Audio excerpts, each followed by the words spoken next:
In the early days of American Western expansion, the favored means of traveling to the lands of Ohio and beyond was by river. The Ohio River served as the main thoroughfare, its tributaries reaching into the fertile lands of Ohio, Kentucky, Indiana, Illinois, Missouri, and beyond. Families headed west on rafts, on river barges, on pole boats, carrying with them all of their worldly goods in the hope of establishing a new life in the American West. At points where the rivers were shallow enough to allow fording, travelers encountered Native American trails, many originally created by buffalo and other large animals. These trails served as highways to the interior settlements springing up all along the frontier. Unpaved and unpoliced, the trails, like the rivers, posed considerable dangers to travelers. Besides the dangers inherent to quote-unquote untamed lands, the trails, the rivers, and the lands they traversed were liberally populated with hostile Native Americans, river pirates, and highwaymen. By 1795, the Treaty of Greenville ended the threat of the Native American tribes along the Ohio River Valley,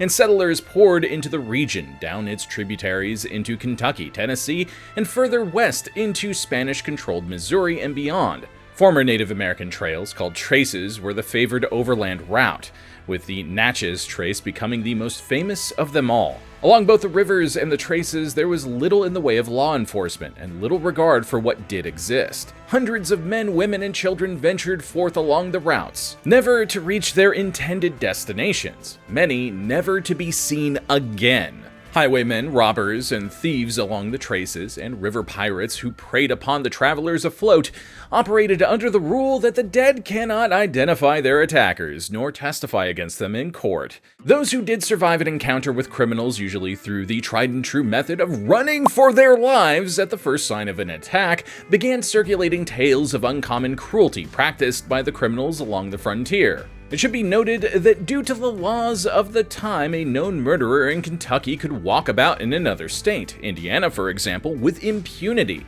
In some territories, the local magistrate's jurisdiction did not extend beyond the borders of the territory in which he held authority, for example, from county to county. If a posse from Kentucky pursued a murderer into Tennessee and arrested a fugitive guilty of a crime in Kentucky and carried their quarry back to face justice, the members of said posse were liable to face charges of kidnapping in Tennessee. Criminals learned to commit their crimes in one territory and quickly relocate to another, i.e., get the hell out of Dodge, where they were safe from pursuit. Known killers moved about the region freely, leaving behind their victims and a reputation for ferocity and mercilessness. On the Ohio River, a notorious gang of river pirates led by Samuel Mason operated out of caves along the Ohio River, carefully ensuring the crimes they committed were done outside the jurisdiction of local authorities. They were known up and down the river for their viciousness and complete disregard for the lives of their victims. Yet even such hardened criminals as the Mason Gang, as they were known, eventually encountered a pair of murderers whose senseless violence sickened them. And we're talking about pirates here. Pirates. The pair were known as Wiley and Micaiah Harpe, who went by the nickname of Little Harpe and Big Harpe. Throughout the late 1700s and early 1800s, the Harpes were believed to have killed over 50 people, most for no other reason than the opportunity to murder presented itself. They are widely regarded as the first serial killers in America. Welcome back to Biographics. I'm your host, Eric Malachite, and today's script was provided by Larry Holsworth, so he totally can't be blamed for any of my lame jokes, and be sure to give him a shout out in the comments as you deploy your likes. Subscribe and ring that bell, and share this video with someone who loves learning about historical figures. Let's get to it.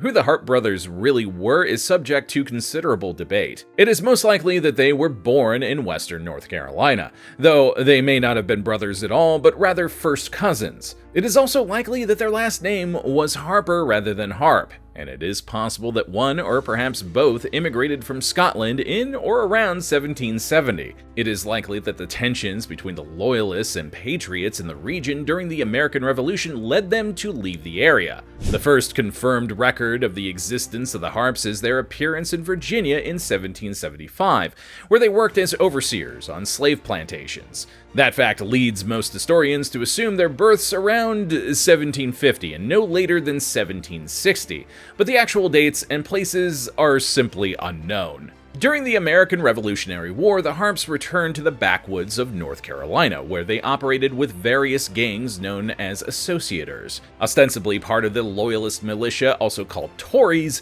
such gangs raided area farms and settlements under the guise of foraging for supplies for the British. They were opposed by the Revolutionary Patriots, whom they called rebels. In reality, the associators committed crimes including rape, kidnapping, murder, robbery, and the looting of corpses. They served with the Loyalist militia at the Battle of Kings Mountain in 1780, a significant British defeat, and later in Lord Cornwallis's campaign in South Carolina. The American Revolutionary War took on the appearance of a civil war in the backcountry of the Carolinas between the Loyalists and Patriots. Americans fought each other in pitched battles between militia units of both sides, as well as in guerrilla warfare among neighbors and communities. The Harpes were noted Tories, making them targets of reprisals from the Patriots, once the shelter of British protection was removed. At the time, the brothers, if that is what they were, still used the name Harper. The Harper clan in the Carolina backcountry was extensive, and the majority of Harpers were supportive of the king. Following the British defeat at the Battle of Yorktown, the Harpes fled to the west, having made North Carolina too hot for them, and took shelter with a renegade Cherokee tribe known as the Chickamauga, which had been allied with the British. They settled in a Chickamauga village called Nickajack near present-day Chattanooga, Tennessee. From there, they participated in Cherokee raids on white settlements in eastern Tennessee and in Kentucky to the north. In 1782, they joined a combined Loyalist and Native American force to attack Kentucky militia in the Battle of Blue Licks in Kentucky. There, the Native Americans and their allies, which included many Loyalists, defeated a Patriot force of mostly Kentucky militia. For the ensuing decade, the Harpes resided with the Cherokee at Nickajack and supported themselves by what else other than raiding settlements and travelers. They are known to have kidnapped 2 women during this time, one of whom was Susan Wood, the sister of a Patriot militia leader in North Carolina. Micaiah Harpe claimed Susan was his wife, a claim he would repeat about other women over the course of his life. Susan later claimed she was forced to cohabitate with Micaiah. The other woman, Maria Davidson, also lived with Micaiah, allegedly fearful of his reprisal if she attempted to flee. In 1794, the Harpes learned of an impending militia raid on the village of Nickajack. Rather than warn their allies and prepare for the attack, they fled like the cowards they were, surfacing in the region of Knoxville, where it is believed they began calling themselves Harpe rather than Harper, probably in an attempt to separate themselves from their past as Tories. In 1797, Wiley Harpe got married, recording his name as such in the Knox County records. His bride was named Susan Rice. They resided, along with Micaiah and his consorts, in a small cabin on a creek outside of Knoxville. The brothers allegedly supported themselves by subsistence farming and hunting, but in reality by stealing cattle, pigs, chickens, and horses. In 1797, after Wiley's nuptials, the brothers were chased out of the area by the local militia. They had been accused of stealing a pig from a neighbor known to posterity simply as Johnson. They left behind the body of their accuser, discovered in a creek, its chest cavity cut open and filled with stones to weigh it down and cause it to sink. Such disposal of victims became a signature move of the brothers. In fact, they attempted to hide several of their victims in a similar manner. Undoubtedly, it was not their first murder, but it was the first of which they would later confess to the authorities. Eventually, the brothers would confess to 39 murders, beginning with that killing in 1797. The trail of murder began in Tennessee and eventually continued through that state, Kentucky, and Illinois.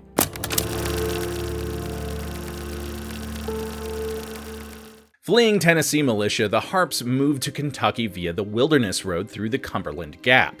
The road provided a steady source of victims for robbing and murdering, and they took advantage of it. At least 3 murders were attributed to them in 1797, each a traveler along the Wilderness Road, and each discovered submerged in a nearby stream, the body weighed down with stones. In 1798, the body of a Virginian named John Langford was discovered, similarly mutilated. A local tavern owner informed authorities that the Harpe brothers living in a cabin with their wives nearby had boasted of the crime. The Harpes were arrested and jailed in Danville, Kentucky, but they escaped in early 1799 before their trial. The body of the tavern owner who snitched on them was found soon after. You know what they say, snitches get stitches. In April 1799, the governor of Kentucky, James Garrard, issued warrants for the arrest of the Harpes, including a bounty of $300 on each, roughly $5,600 in today's money, which, I don't know about you, but seems kind of low for serial killers who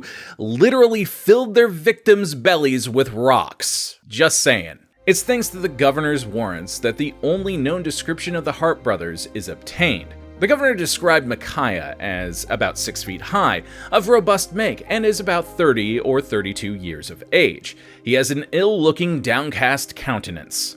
He described Wiley as having a similar countenance, though he noted that Wiley appeared to be the older of the two. In fact, he was the younger of the pair. From their earlier history during the Revolutionary War, it is evident that both brothers were considerably older than the age assessed by the governor. If Micaiah had indeed been born in 1767 through 1769, as the governor implied, yes, that was a Trailer Park Boys reference, by the way, he would have been between 6 and 8 years of age in 1775, when he was believed to have been working as an overseer in Virginia. With an armed group of Kentucky militia aggressively pursuing them, the brothers fled across the Ohio River, killing at least 2 other men during their journey, with their wives and at least 2 children in tow. They crossed the river into Illinois, where Kentucky law could not touch them, and turned up at Cave-in Rock, the base of operations for Samuel Mason and his band of river pirates. Cave-in Rock is a bluff that towers over the banks of the Ohio, clearly visible from Kentucky across the river. There the Harpes, along with their wives and children, found refuge among the river pirates, with Samuel Mason viewing the brothers as potential allies. Undoubtedly, he soon regarded them as, to use the parlance of a modern crime boss, good earners. The brothers were safe from pursuit since, to that point, they had not yet committed any crimes in Illinois.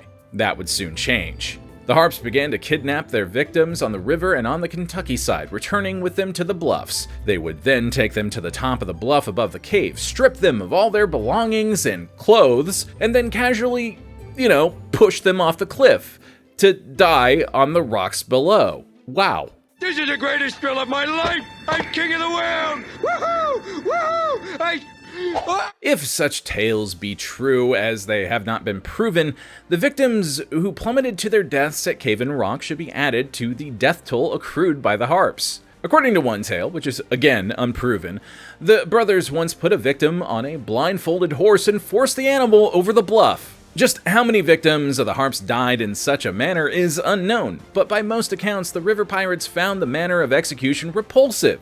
Again, these were pirates, and complained to Mason so forcibly that he was forced to order the Harpes to leave. Some versions of the story claim it was the killing of the horse, which could have been useful rather than the murder of the human beings, which upset the pirates, but you get the idea.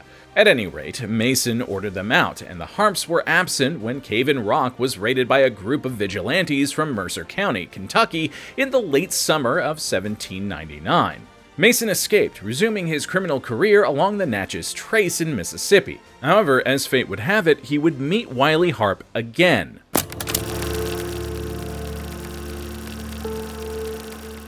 The brothers returned to eastern Tennessee, leaving a trail of death in their wake across Kentucky. They continued to dispose of some of the bodies by honoring their time-honored family tradition of disemboweling them, loading the cavity with stones, and tossing the body into a nearby stream. If no suitable body of water was handy, they simply left the bodies as they lay. It became evident to pursuers that the brothers killed for no reason other than bloodlust. Though they did strip victims of valuables, their thefts appeared to be incidental rather than the motives for their murders. For example, near Mammoth Cave in Kentucky, the brothers killed a man they met as they were traveling by repeatedly slamming the victim's head into a tree. Well, that's not good, is it?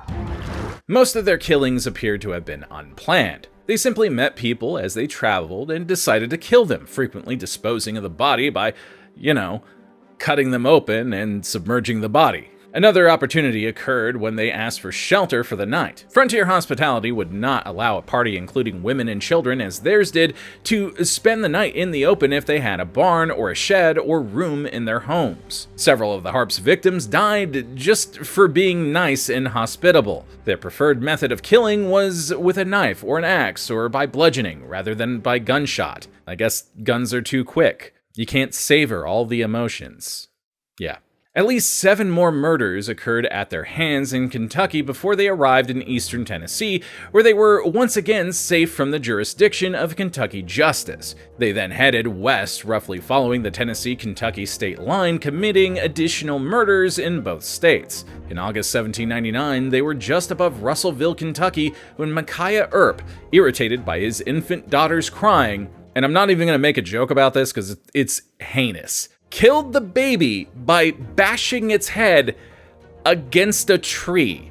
Later that month, while sheltering in a cabin in Webster County, Kentucky, they killed another guest in the same home, silencing a crying baby by slitting its throat and then killing the infant's mother. The woman's husband, Moses Stegall, was absent from the home at the time of the murders. He returned home to find his slaughtered family and joined the group of vigilantes in pursuit of the Harpes, to no surprise of anyone. That group, led by John Leeper, which is spelled L-E-I-P-E-R, but is sometimes recorded as L-E-E-P-E-R, and I'm not sure why we're telling you this, but they finally caught up with the Harpes on August 24th, 1799 in Webster County. Leeper demanded the Harpes surrender, which was refused, and Micaiah Harpe was shot in the leg as he attempted to flee. And just like classic Mega Man, Wily escaped. As Micaiah slowly bled to death, he confessed to more than 20 murders in Tennessee, Illinois, and Kentucky. He expressed remorse for only one, that of his own infant daughter,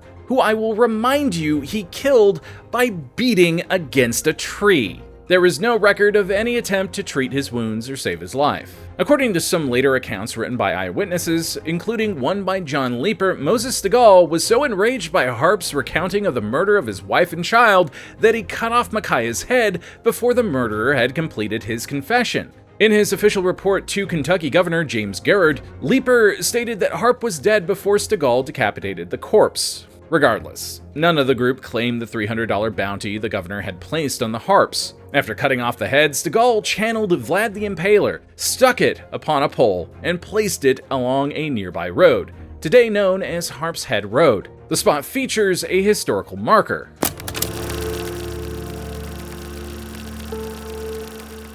At the time of Micaiah Harpe's death, 3 women were traveling along with the brothers. 2, Susan Wood and Maria Davidson, were consorts of Micaiah Harpe. The third, Sally Rice Harpe, whose marriage to Wiley Harpe had been recorded in Knox County, was arrested and taken to Russellville, Kentucky, as were Micaiah's quote-unquote wives. All 3 were questioned and released after the authorities realized they had not participated in any murders. None of the women could provide any insight as to the whereabouts of Wiley Harpe, and upon their release, they each went on with their lives. Sally Rice Harpe later remarried and in 1820 moved with her second husband to Illinois, crossing the Ohio River via the ferry at Cave-in Rock. One can't help but wonder if she regaled her new husband with tales of her earlier stay at Cave-in Rock. Wiley Harpe rejoined Samuel Mason in Mississippi, where the two continued their depredations along the Natchez Trace, working as highwaymen. Wiley Harpe began calling himself John Sutton, or Seton. Mason, the former river pirate who had found the Harpes too violent for his tastes, began signing his crimes along the trace as done by Mason of the Woods. And the crime was murder, as it often was. Mason left his message in the blood of his victims. He also frequently scalped his victims. The extent of Wiley Harpe's involvement in the crimes along the Natchez Trace is largely unknown. It is presumed he resided in Missouri, then a Spanish territory, along with the rest of Mason's new gang. Meanwhile, the crime rate along the Natchez Trace grew exponentially. Travelers along the trace, particularly in Mississippi, frequently carried large sums of money and gold in order to transact business at their destinations in New Orleans, also then under the control of Spain.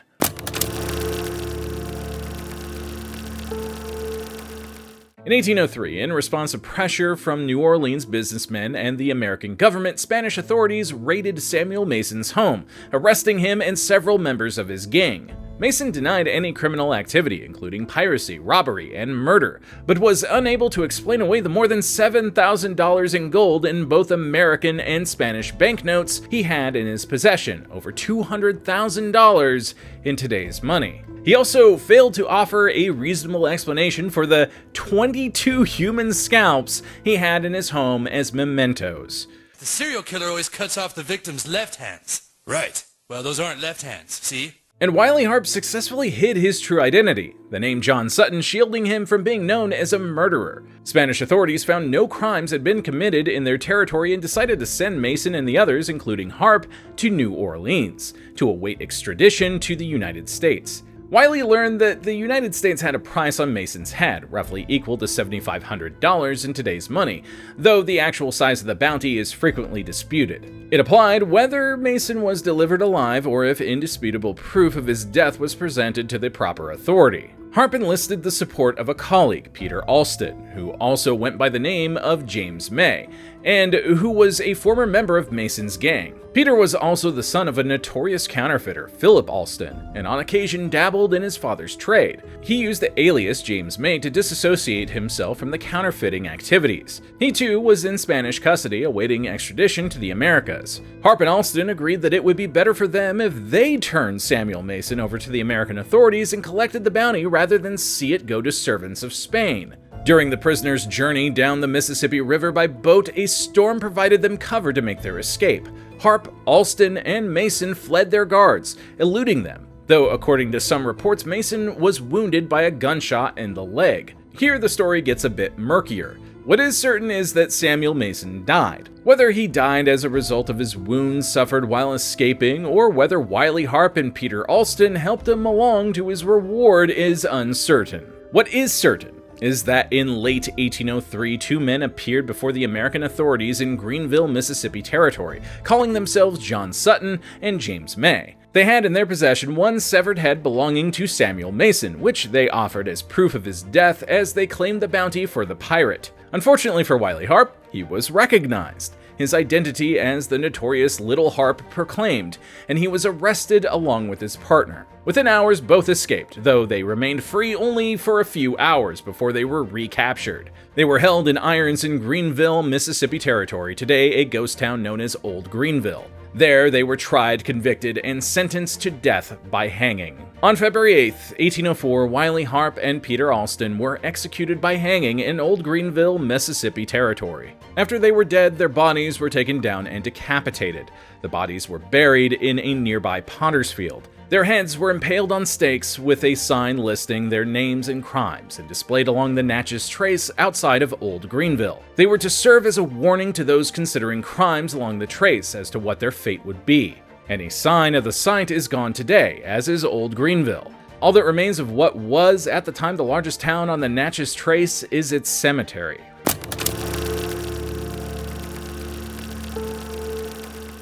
Micaiah and Wiley, Big Harpe and Little Harpe, are generally described as America's first serial killers, though general agreement on the number of their victims is disputed. Their own confessions, Micaiah's as he lay grievously wounded and Wiley's from Greenville jail, came to 39 in most accounts. Much like the many American serial killers that would follow them, there were most likely many others. Beginning with the mayhem on the Carolina frontier when they routinely raided the homes of non-combatants. Even in war, the killing of non-combatants is considered murder by any civilized definition. Neither brother volunteered information about their murders. Instead, they simply responded to questions about known murders by admitting or denying their guilt. As noted, the killings at Cave in Rock, if they happened, would have been the business of Illinois authorities. No Illinois authorities participated in their capture and deaths, and they never asked about them. How many men, women, and children they actually murdered during their killing spree is unknown, and I guess it doesn't really matter now that 200 years have passed. The fact is, they are acknowledged as America's first serial killers. One can't help wonder when, if ever, some future historian will be able to write of the last. I hope you learned something today, and if you dug today's video, deploy your likes, comment a historical serial killer we should cover next, subscribe and ring that bell, and share this video with someone who loves learning about historical figures. I'm Eric Malachite, and we'll see you next time.